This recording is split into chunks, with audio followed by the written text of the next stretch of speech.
Supreme court के अंदर एक ऐसी सूरत हाल पैदा हो गई है कि जहाँ पर एक बदतरीन किस्म की सियासी चपकलिश अयां है। जब पीटीआई की दौर थी और जस्टिस फाइज ईसा साहब पे एक रेफरेंस बना तो मुझे उस वक़्त से ये कंसर्न फील हो रहा था कि ये रेफरेंस कैसा है जिसमें ये मामलात उठाए गए हैं और वो मैटर जो कि प्योरली टैक्स मैटर्स हैं उनको सामने उठा के रख लिया गया और उन पर एक रेफरेंस बना दिया गया। और उसमें फिर वो जो शहजाद अकबर का किरदार था और वो एसेट रिकवरी यूनिट के तौर पे जो काम करते थे जो कि ज़ेर बहस सुप्रीम कोर्ट के अंदर भी आया था।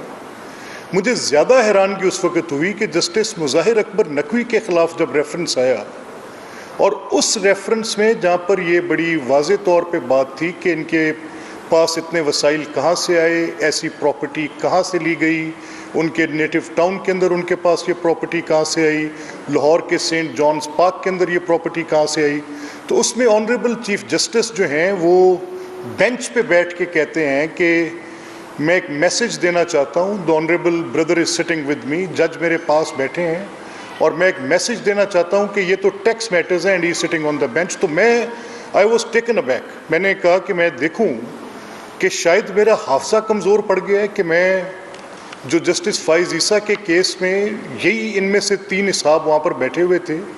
ये 3 जजेस वहाँ मौजूद थे जिनमें उमर अता बंदयाल एक जज थे चीफ जस्टिस, उसमें मुज़ाहिर अकबर नकवी एक जज थे, उसमें मुनीब साहब एक जज थे, उसमें इजाजुल हसन साहब एक जज थे। तो मैं कहा मैं देखूँ उन्होंने क्या कहा। तो उस जजमेंट में ये कहते हैं कि वी आर द जजेस और हम we live in glass houses, हमें अपने लिए वो स्टैंडर्ड सेट करने हैं जो कि कमोबेश खुलफाए राशिदीन के नज़दीक जाएंगे कम अज़ कम। उस जजमेंट में ये कहते हैं कि ये मैटर जो हैं इन मैटर्स पर हमें किसी सूरत भी इम्प्रोप्राइटी नज़र नहीं आनी चाहिए। उसमें ये कहते हैं कि जजेस पब्लिक स्क्रूटनी के लिए हर वक्त अपने आप को सामने रखें और देखें कि किसी तरह से कोई ऐसी सूरत तो पैदा नहीं होती। I was literally drawing some similarity. मैंने कहा ये क्या झगड़ा है कि फाइज ईसा के लिए जस्टिस फाइज ईसा को देखने का एक पैमाना था, उसी तरह के मैटर में बल्कि उससे बहुत डिफरेंट लाइंस पर पिच्ड एलिगेशंस पे जो कि वो टैक्स मैटर की बात करके यहाँ, तो फिर मुझे एक इंतहाई दोहरा मयार नज़र आया कि ये तो सुप्रीम कोर्ट के अंदर दोहरा मयार, यानी एक जज के लिए आपने कहा कि ये टैक्स मैटर है, आपने प्री जज कर दिया, आपने आर्टिकल 10 की जो ड्यू प्रोसेस है उसको बिल्कुल रद्दी की टोकरी में फेंक दिया। सुप्रीम जुडिशल काउंसिल में जाने से पहले ही बतौर चीफ जस्टिस आपने बेंच पे बैठ के उसको बिल्कुल एक अपने आप को इनएलिजिबल कर दिया कि मैं वो मुकदमा सुन ही नहीं सकता, या उसके ऊपर मैं किसी एसजेसी को रेफरेंस भेज भी सकता हूँ, या उसके ऊपर कोई सुनवाई होगी भी कि नहीं होगी। अभी हम इस मखमसे में थे, मैं अभी I was just trying to मैं इसमें से निकलने की कोशिश कर रहा था एक कानून के तालिब इल्म के तौर पे, एक पॉलिटिकल एक ऐसे वर्कर के तौर पे, एक वकील की हैसियत से कि ये कैसे हो रहा है ये सब, ये दो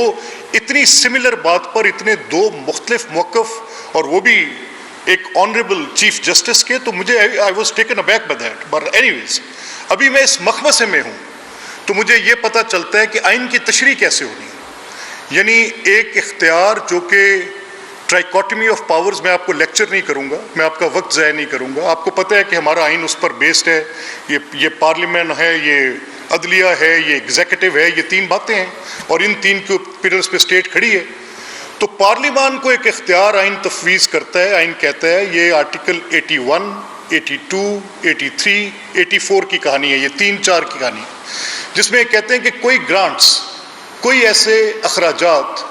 जो कि बजट पे अप्रूव नहीं हो सके और अगर उनकी मंजूरी लेनी है, चाहे किसी सप्लीमेंटल ग्रांट के तौर पे आपने लेनी है, तो उसके ऊपर पार्लियामेंट वोट करेगी। तो जब इस ऑनरेबल बेंच ने कहा कि नहीं ये तशरीह इसकी ये है कि आप एक्स पोस्ट फैक्टो ले लें, तो मैं लिटरली परेशान हो गया कि ये तो पार्लियामेंट को डिक्टेशन दी जा रही है, यानी पार्लियामेंट को कहा जा रहा है कि आप दें, और किस मसले पे कहा जा रहा है, ये भी एक अजीब बात थी। मसला ये कहा जा रहा है कि 90 रोज़ में इंतखाबात, दुरुस्त तस्लीम है ये बात कि 90 रोज़ में इंतखाबात, और आप सबको याद होगा, I was the first one two say that कि 90 रोज़ में इंतखाबात शायद फ्रेमर्स ऑफ द कॉन्स्टिट्यूशन ने इन्विसेज नहीं किया था کہ کسی پولیٹیکل ایکسپیڈنسی کے نتیجے میں یہ بات ہو جائے گی کہ